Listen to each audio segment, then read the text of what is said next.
저는 서울대학교 사회과학대학에 있는 한상진 명예교수입니다. 저는 미국에서 공부를 하고 독일에서 포닥 박사 후 연구를 좀 하고 81년부터 서울대학교에서 강의했어요.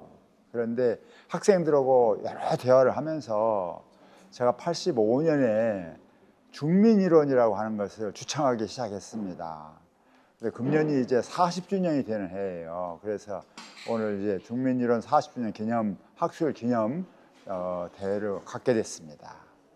이 중민이론이 주창되던 당시의 상황에서 보면 중민의 중은 중산층을 뜻해요. 그리고 민은 민중을 뜻합니다. 근데 중산층은 근대화의 혜택을 상대적으로 받은 층입니다.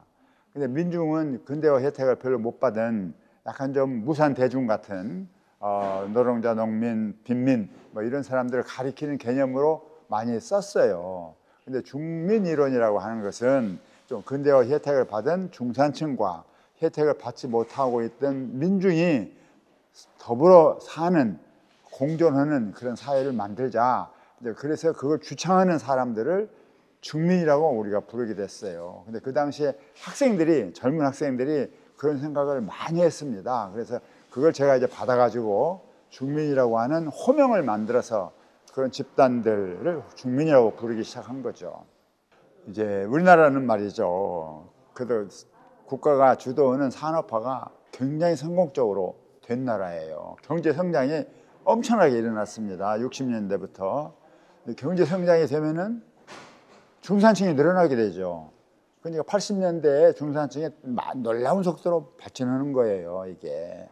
그런데 우리 사회에서는 그동안에 또 계속해서 대학생들이 중심이 돼가지고 뭐 독재 반대라든지 민주화라든지 사회개혁이라든지 그런 걸 주장하는 운동이 끊임없이 일어났습니다. 그리고 그 세대들이 전부 다 이제 사회로 들어가요. 사회에서 각자 자기 일을 하게 됩니다. 그러면 사회 안에 들어간 이 상당히 근대적인 세력들이 많이 늘어나는 거예요. 젊고 학력이 높고 개혁지향적인 그런 세력들이 많이 드러나게 됐습니다. 그래서 이제 이런 세력들이 그 1980년대 민주화 변환기에 침묵하지 않고 거리로 나오게 되고, 그리고 더 나아가서 사회 개혁을 주장하고, 또 더 나아가서 기층에 있는 상대적으로 혜택을 받지 못하고 있는 사람들 권익도 신장돼야지 되고, 그런 어떤 공감대가 형성되면서 막 운동이 일어난 거거든요. 그래서 이제 이것은 민중하고 대립적인 개념은 아닌데, 그 당시에는 민중이냐 중산층이냐, 사회 변화를 일으키려면 누가 핵심적인 역할을 해야지 되느냐라고 하는 것이 뜨거운 논쟁거리였어요. 그래서 한편에서는 이 민중이 중심이 된다라고 하는 주장이 이제 급진 이론에서는 막 나오고 변혁 운동이 일어나고, 저는 그것만은 아니고 우리나라 중산층 안에서도 변혁을 요구하고 기층 민중과 더불어 가려고 하는 중산층이, 깨어있는 중산층이 적지 않게 많이 있다. 이 사람들과 더불어 가야 된다. 그래서 이제 중민이론이라고 하는 걸 만들었거든요. 그래서 민중과 중산층이 더불어 갈 수 있는 사회를 만들자. 근데 그게 80년대의 상황에서는 가장 중요한 주장이라고 볼 수가 있습니다.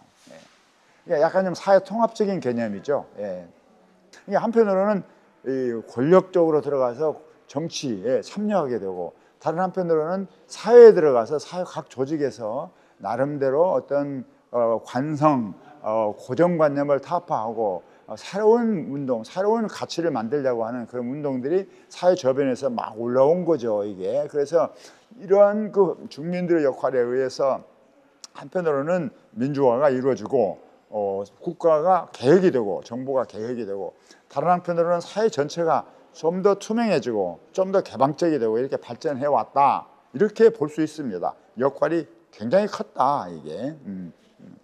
그런데 우리 사회가 뜻밖에도 굉장히 광범위한 위기에 처한 거예요. 이게 이제 위험사회라고 부르는데요. 1997년 말부터 외환 위기가 들어쳐서 많은 사람들이 해고가 되고 경제적으로 굉장히 큰 파고가 일어났습니다. 굉장히 어려워졌어요. 이게 위험사회가 도래한 겁니다, 본격적으로. 그래서 그 위험사회를 우리가 어떻게 해쳐갈 것이냐라고 하는 문제가 제기돼요. 그래서 중민이론이 그거에 대응해서 그 위험사회를 누가 어떻게 관리할 거냐.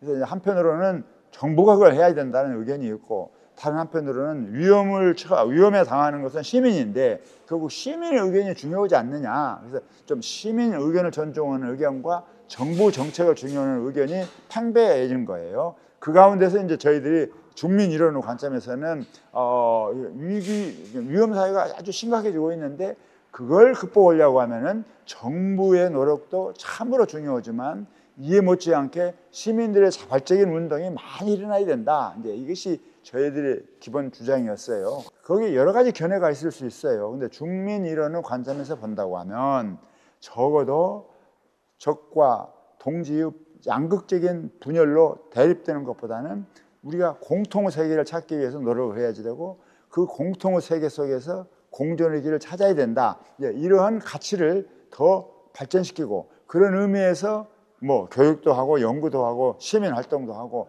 이런 새로운 어떤 출발이라고 할까요? 40주년을 맞이해서 우리가 오늘의 암담한 위험사회 현실에서 어떻게 그걸 넘어갈 수 있는, 공존할 수 있는 사회를 만들 것이냐, 그것의 출발점으로 오늘의 학술대회를 삼아야지 되지 않겠느냐, 뭐 그렇게 생각합니다. 중민 이론이 되려고 하면은 학문 자신이 좀 더 깨어나야 됩니다. 오늘날의 이 암담한 위험사회 현실에서 우리가 어떻게 학문을 통해서 이 사회 발전에 공헌할 것이냐라고 하는 약간 그 공적 지식인의 역할이 학문을 통해서 거듭 조명돼야지 되고 발전돼야지 됩니다.